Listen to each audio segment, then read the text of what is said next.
Do not miss any of our cool videos. Subscribe to our channel for latest updates. Click on the bell icon now. Hi, in this video, we will be learning how to use ADC, USART and PWM in an Arduino by using AVRC. We will be dividing this into three parts. First, we will learn how to use PWM. Then we will learn how to use ADC and then we will learn how to use USART. So let's proceed to the different parts. In the first part, we will learn how to generate PWM using timer 1. Now using timer 1, we can generate waveforms at the OC1A or 1B pins. But before doing so, we need to set these pins as output pins in our code. The important registers that we will be using to do this are TCCR1A, TCCR1B, OCR1A, ICR1A and TCNT1. These registers contain three types of bits: WGM or waveform generation mode bits, COM bits or compare output mode bits, and CS or clock source bits. The WGM bits help us define what kind of waveform we want to produce at the pins. The COM bits define the action that will be taken when there is a compare match. But what is a compare match? Since timer 1 is a 16-bit timer, the counter register, that is the TCNT1 register, will count from 0 to 2 to the power 16 minus 1. There will be a value that is stored in OCR1A. After each count, the value in OCR1A and TCNT1 will be matched. If they are equal, then there is a compare match. At this compare match, an action will be taken, and this action will be defined by this COM bits. Now, the counter register counts at a specific frequency. This frequency will be defined by the CS bits.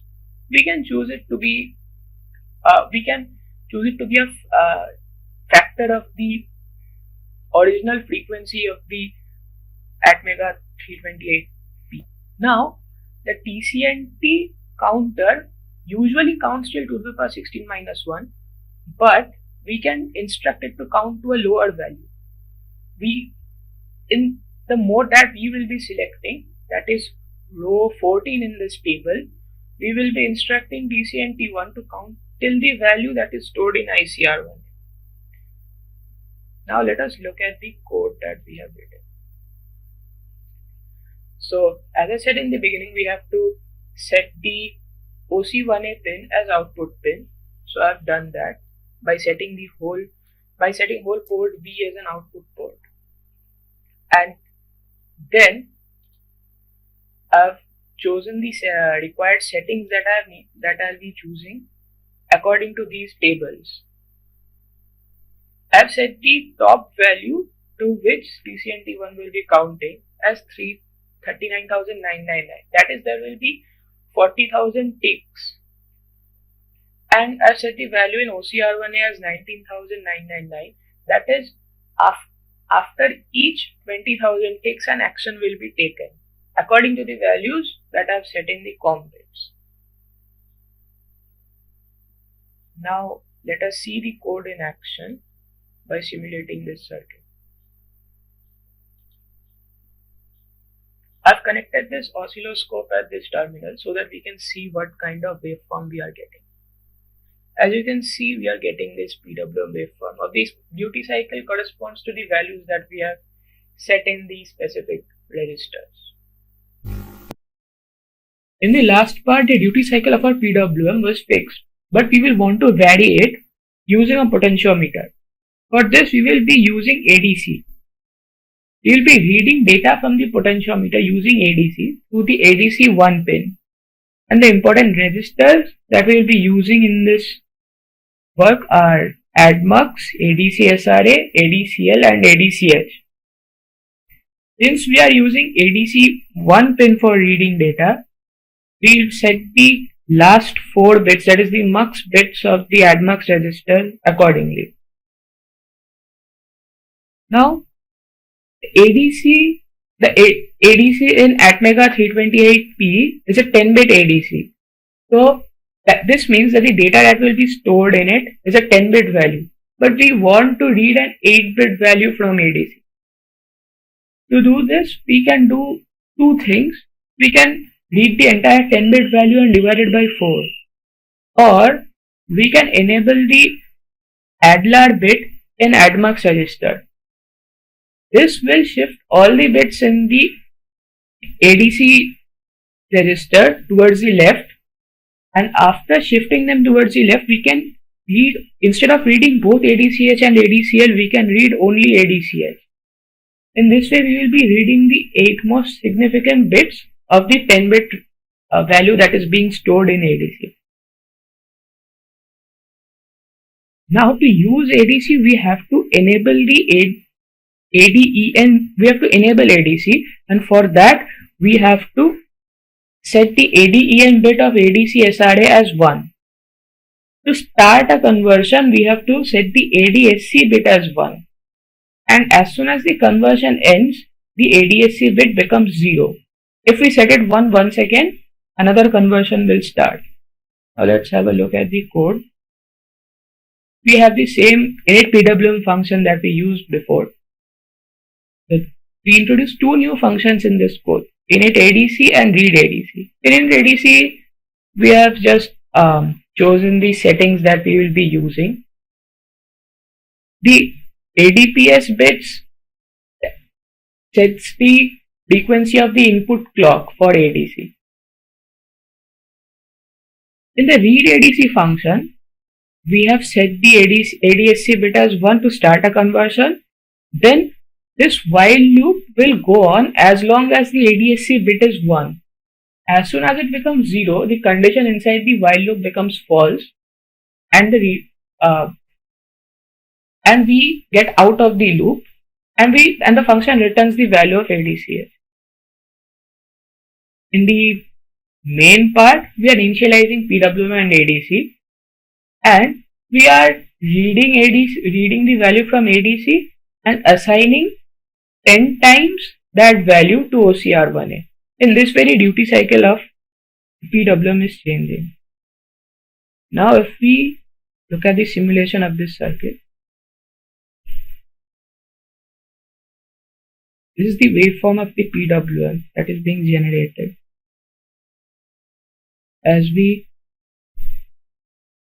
change the knob of the potentiometer, as you can see, the duty cycle of PWM is changing. Since I am using inverted PWM, as I go lower, the duty cycle is increasing, and as I go upwards, the duty cycle is decreasing. In the third part, we will be using two Arduinos. In the first Arduino, we will read data from the potentiometer using ADC, and we will transmit this data to the second Arduino using UART protocol. And using the data received at the second Arduino, we will change the duty cycle of the motor, duty cycle of our PWM, and hence control the speed of our motor. To use UART, we have to define the following things in front of our program first. That is the frequency of our CPU, which we know is 16 MHz. We have to define a USART baud rate, which we choose to be 9600. And accordingly, we have to decide the UBBR val that will be stored in UBRR0 HRL register. We define this value using this formula that is being shown in the table. Now we will be using other registers like UCSR0A, UCSR0B, UCSR0C and UDR0. The register UDR0 contains the data that has been received or that is to be transmitted. To enable the use of the receiver and transmitter, we have to set the RxCN0 and TxCN0 bits as 1. And to define the size of the data that is to be sent as number of bits, we have to set the UCSZ0, UCSZ1 and UCSZ2 bits according to the table that is being shown. To read or transmit data, we have to make use of the UDR0 and RxC0 bits. the UDRE 0 bit becomes 1 when the transmit buffer is ready to receive new data. That is, when the Arduino is in a state to transmit new data, then the UDRE 0 bit becomes 1. And when the Arduino is in a state to read newly received data, the RxC 0 bit becomes 1. Now using these registers, we will first create an init USART function in which we store the value of UBBR val in the UBRR register. We store the first 8 bits in the UBRR0H register and the lower 8 bits in the UBRR0L register. We enable the receiver and transmitter in UCSR0B register, and we define the size of data that is to be transmitted as 8 bit. Now this is the code of the transmitter. So here I have defined a transmit USART function. In this while loop, we are waiting until the UDRE 0 bit becomes 1. Whenever the UDRE 0 bit becomes 1, we will just write the data that we need to transmit in UDR0. Now, we have the usual read ADC and init ADC function from the previous codes. In the main program, we initialize ADC and USART, and we read data from ADC and transmit it using USART to the second Arduino. Now we will look at the code for the receiver. The init USART function remains same for both the Arduinos. Here we have a receive USART function instead of transmit USART function. Here we check the RxC 0 bit instead of the UDRE 0 bit. As soon as the RxC 0 bit becomes 1, we just read the data that is in UDR0 by returning it. And what we do inside we have the usual init PWM function from the previous program. And inside the main program, to initialize USART and PWM, we read the data from USART and assign 10 times that data to OCR1A, and thus we are changing the PWM duty cycle of PWM. Now let's take the simulation. I've connected two oscilloscopes. The oscilloscope to the left shows the data that is being transmitted from the first Arduino to the second Arduino, and the oscilloscope to the right shows the waveform of PWM. As we change the knob of the potentiometer, you can see that the data being transmitted is changing and the duty cycle of PWM is also changing. And since we were using inverted mode, when I'm swinging the knob to 0, I'm getting almost 100% duty cycle PWM. Thanks for watching and I hope it was helpful.